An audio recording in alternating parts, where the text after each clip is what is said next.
Donc nous passons maintenant à l'écriture matricielle du produit scalaire.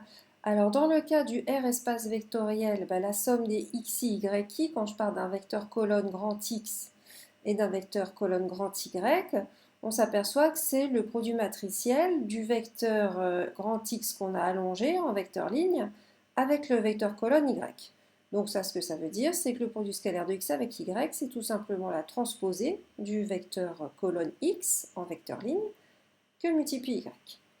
Et dans un C espace vectoriel, pour obtenir les sommes des xi étoiles, des conjugués des xi, yi, il faut tout simplement non seulement transposer le vecteur colonne x, mais en plus prendre le conjugué de ses composantes. Donc on obtient transposé de x étoile y. Alors bien sûr, on a la notion d'orthogonalité qui est associée au produit scalaire. Donc deux vecteurs ont leur produit scalaire égal à 0, si et seulement si ils sont orthogonaux. Et puis on peut aussi définir, quand on a un vecteur de E qui n'est pas le vecteur nul, l'ensemble de tous les vecteurs Y de E qui lui sont orthogonaux. Et on obtient de cette manière ce qu'on appelle un hyperplan, un sous-espace vectoriel de E.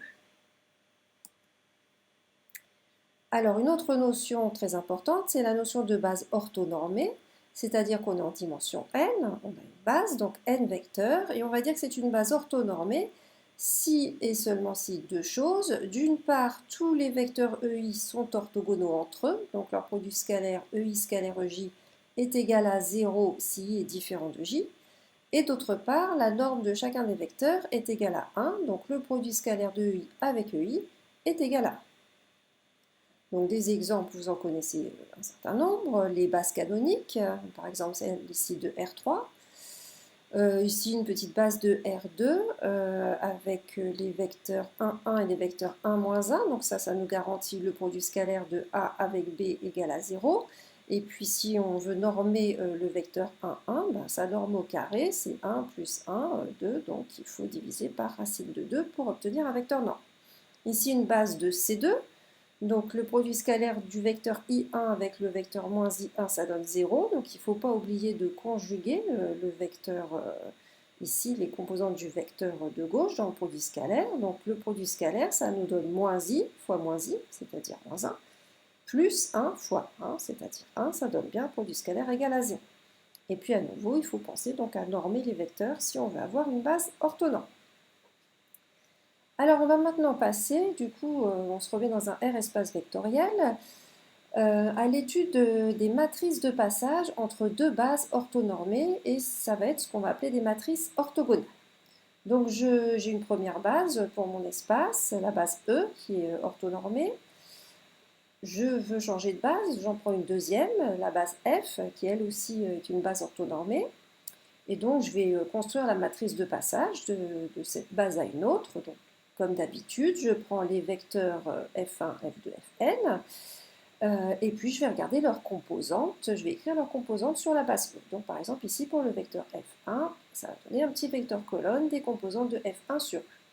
Et ensuite je prends mes n vecteurs, F1, F2, F1, 10, n, je les range les uns à côté des autres, et j'obtiens comme ça la matrice de passage O. Donc la propriété, le fait que F est une base orthonormée, ça se traduit de cette manière. Le produit scalaire de Fi avec Fj, ça doit me donner delta Ij, le symbole de Kronecker, celui qui vaut 0 quand I est différent de J, et 1 quand I est égal à J. Donc matriciellement, ça veut dire que si je prends le vecteur colonne Fi transposé, donc allongé en vecteur ligne, que multiplie Fj, j'obtiens donc 0 ou 1 selon la valeur de I et J. On va donc maintenant s'intéresser au calcul du produit suivant, la transposée de la matrice O que multiplie la matrice O. Donc j'ai écrit ici la matrice O avec ses vecteurs colonnes qui correspondent aux vecteurs F1, F2, F1, 10, N. Et puis ici j'ai mis la matrice transposée de O, c'est-à-dire que chacun des vecteurs F1, F2, Fn est maintenant transposé en vecteur ligne. Donc regardons ce qui se passe quand je calcule ce produit de deux matrices. Ici, à la position 1, 1, première ligne, première colonne, je vais calculer ici ce produit de cette manière, c'est-à-dire je vais me retrouver en fait à calculer ce qui n'est rien d'autre que le produit scalaire de F1 avec F1. donc le produit de la matrice ligne F1 avec le vecteur colonne F1. Et donc ça, par définition, ça fait 1. Ici, en position première ligne, deuxième colonne, je vais me retrouver à calculer en fait le produit de F1 transposé avec F2. Ça me donne le produit scalaire de F1 avec F2, et ça me donne 0 puisque la base F est orthonormée.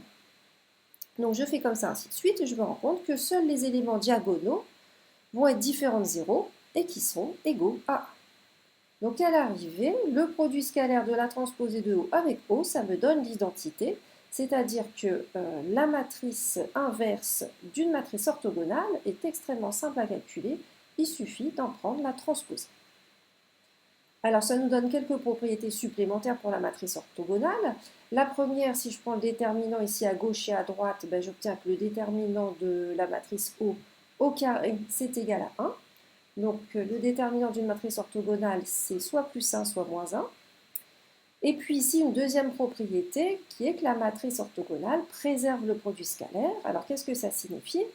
Ça signifie que si je pars de deux vecteurs x et x' et que je prends leur image par O, donc j'obtiens y égale au x, y' égale au x', ben le produit scalaire de y avec y', donc c'est transposé de y fois y', donc transposé de ox fois ox', transposé de ox, on se souvient que quand on transpose un produit, il faut inverser l'ordre des termes, donc ça me donne transposé de x, transposé de o, fois ox', transposé de O fois O, ça me donne l'identité, et donc je récupère bien ici, transposé de x fois x', c'est-à-dire le produit scalaire de x avec x'.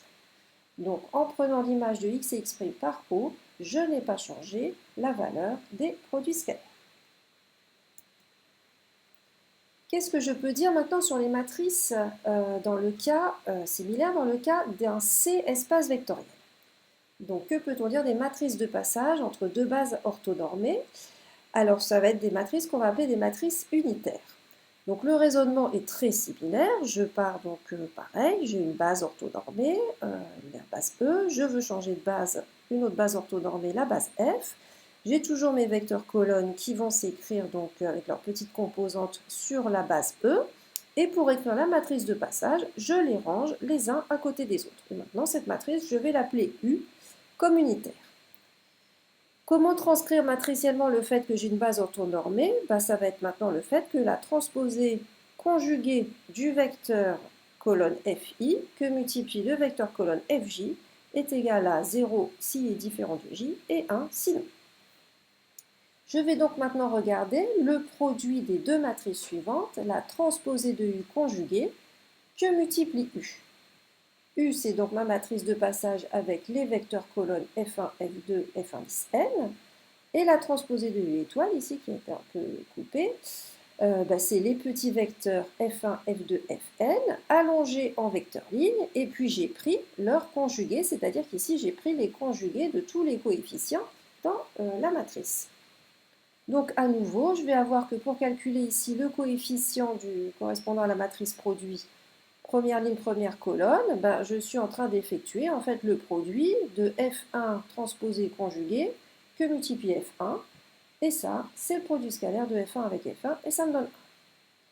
Pour ici, ce coefficient hors diagonale, le coefficient 1, 2, pour l'obtenir, je prends le produit de la matrice, de vecteur F1 transposé conjugué avec le vecteur colonne F2, et ça, c'est le produit scalaire de F1 avec F2, et ça fait 0 par définition. Donc, à nouveau, j'obtiens la même conclusion. Seuls les éléments diagonaux sont différents de 0, et ils sont égaux à 1. Donc, pour ma matrice de passage entre deux bases orthonormées dans le cas complexe, la matrice U, j'obtiens qu'elle vérifie que la transposée conjuguée de U fois U, c'est égal à l'identité. Alors, on note transposée de U conjuguée U croix. Donc j'ai que U-1, c'est égal à U. Alors qu'est-ce que je vais avoir comme propriété? Des propriétés un peu calquées sur celles de la matrice orthogonale. Si je prends le déterminant ici de ce produit de matrice, je vais avoir déterminant de la transposée, c'est le déterminant. Déterminant de la matrice conjuguée, c'est le conjugué du déterminant. Donc je vais avoir ici déterminant de U conjugué fois déterminant de U, c'est-à-dire le module de déterminant de U au carré, qui va être égal à 1, le déterminant d'identité. Donc ça signifie que le déterminant de U est de module 1, et donc je peux l'écrire au puissance I alpha. Enfin, de la même manière, exactement de la même manière que dans le cas réel, j'ai que U, la matrice unitaire, préserve le produit scalaire.